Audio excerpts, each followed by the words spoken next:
This story of El Silbon urban horror legend. In 1980, there is a very beautiful village in South America named Los Llanos where there is greenery and farms all around. Near one of those farms, a boy named Di Masso was staying at his uncle's house during the holidays. These days people often used to sleep early, so everyone slept after eating dinner in the evening. Di Masso lay down on the bed but he was not able to sleep. He was just looking at the fan on the roof. Then suddenly he heard a very loud sound of animals. He got up and went outside. He saw that the sound was coming from a nearby animal shelter where there were many cows. Di Masso looked towards the sky and the whole sky was covered with dark clouds. He thought that maybe all the cows were scared of the coming storm. So he went to the cows to take them to the inner stable and with great difficulty started taking the cows one by one to the inner stable, but Di Masso had never seen the cows so restless. Because of this restlessness, Di Masso it was getting difficult to take them from there. Heavy rain had also started. With great difficulty, when he sent some of the cows from many cows to the inner stable, he started getting a very bad smell of meat. As he was sending more cows inside and the number of cows was decreasing, the smell was increasing. When only 5 or 6 cows were left, he saw that the blood-soaked bones of an old cow were lying there.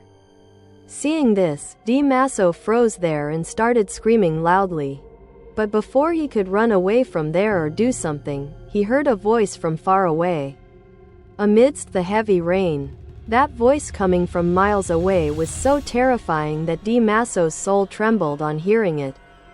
On hearing it, Di Masso understood that he was going to die today because that voice was of El Silbon's whistle, which meant that El Silbon was coming to him. Di Masso had heard many stories of El Silbon. He remembered how in his childhood his relatives used to tell the story of a man who had encountered El Silbon. According to the relative's story, that man was also going to a function on his horse late at night from a similar field, when the horse's foot slipped on something in that big barren field. When the man got down and looked, there was a deer bone lying there, from which the eaten meat was still hanging. Before the horse rider could understand anything, he heard a soul-stirring whistle from a distance. He tried to lift his horse but it was too late. He heard the sound of something big jumping on a tree a little distance away from him. That horse rider wanted to run away from there. But then a bone hit his head forcefully, due to which his head broke. That horse rider started screaming and asking for help. But it was of no use because a 19 feet tall terrifying man was standing in front of him like the face of death. There was a hat on his head, but the body and face were like death. That horse rider had never seen such a terrifying creature. He had a sack full of bones and taking out the bones from that sack, he started hitting the horse rider without stopping and the horse rider started begging for his life. He kept begging but that man started eating the bones from his body. The next morning, while grazing the cows, some villagers found not the Gur rider but his dead body which had turned into a skeleton. It is said that the 19 feet tall skeleton-like man is El Silbon and he still roams in that area.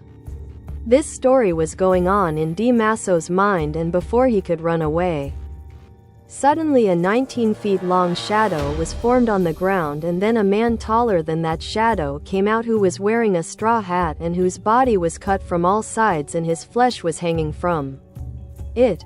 This man taller than 19 feet was none other than El Silbon.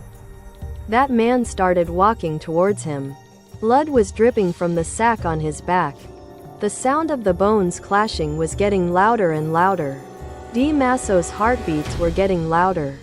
Di Masso ran away from there to save him and he realized that El Silbon was chasing him by climbing trees and jumping from one tree to another. Di Masso kept screaming and El Silbon stood right in front of him. He tried to kill him by extending his terrifying long hands on which his own chopped flesh was hanging. Just then a dog barked. Hearing this, Silbon came running in fear and disappeared somewhere in the air. When Di Masso looked, his pet dog was barking there, and he had probably come there after hearing Di Masso's screams. Di Masso himself believed that if his dog was not there that day, then Di Masso's bones would also have been in the bag hanging on Silmon's back. After that night, Di Masso kept thinking about Silbon. He asked his relatives and other people living nearby about Silbon's story. What they told him was much more scary than what happened to him. People told him that the story of Silbon was absolutely true, according to which a spoiled boy lived with his small family in that area in the 18th century. Because that boy was the only child of that family, his parents and grandfather took care of all his life. One day the boy asked his father to bring deer meat for dinner. After which his father took his hunting rifle and a sack and went out to hunt. When his father did not return home for a long time, so that boy got very angry, his mother gave that boy a very sharp kitchen knife for his protection and told him to go and find his father in the forest and bring him back. When that boy came back, his father was not with him, but there were pieces of meat and some organs and bones in that sack, which he gave to his mother and told her to cook it as deer meat. His mother was feeling strange while cooking meat inside the sack, and she started getting suspicious. So that boy's mother told her fear to the boy's grandfather. On hearing which, his grandfather took that boy out and tied him to a tree and started hitting him hard with a hunter until that boy told the truth, a truth which was very horrifying. That boy told that when he found his father in the forest, he was empty-handed because he could not hunt the deer. That boy got very angry with him, and in that anger, that boy killed him with the knife lying with him and took out his flesh with the same knife and cut the rest of the body into pieces and filled it in his sack. He came home, and on hearing this truth, the grandfather of that boy started beating him with a whip so hard that the flesh of that boy's body started hanging from his body.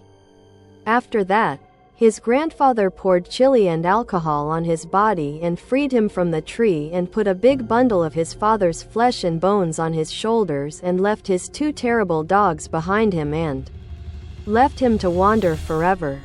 It is said that from that day till today, the soul of that boy started wandering in the name of Silbon.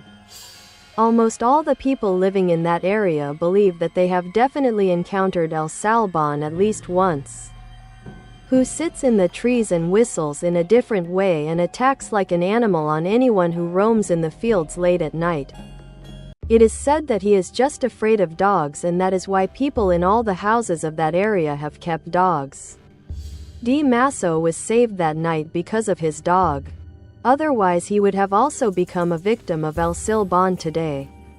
Friends, if you liked this urban horror legend of Silbon, then subscribe to see similar stories of urban horror legends. Watch Kuni Monday and keep watching heart-wrenching horror stories every week.